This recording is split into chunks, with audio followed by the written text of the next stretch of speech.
Hi everyone, my name is Sasha and I'm a student of Forex for Beginners by Ali Saad.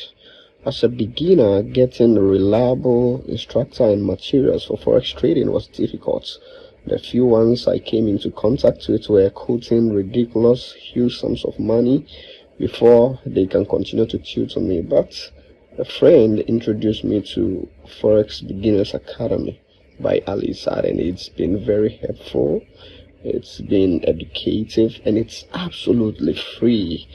Looking at the studies and then the things that we learned, TradingView, chart analysis, support and resistance, Fibonacci. Of the Fibonacci is the most fascinating one about all of them. How accurate the retracement levels are. It's just 1.8. It's very fantastic, and that is why I would like to recommend First for Beginners Academy for all of you. Thank you.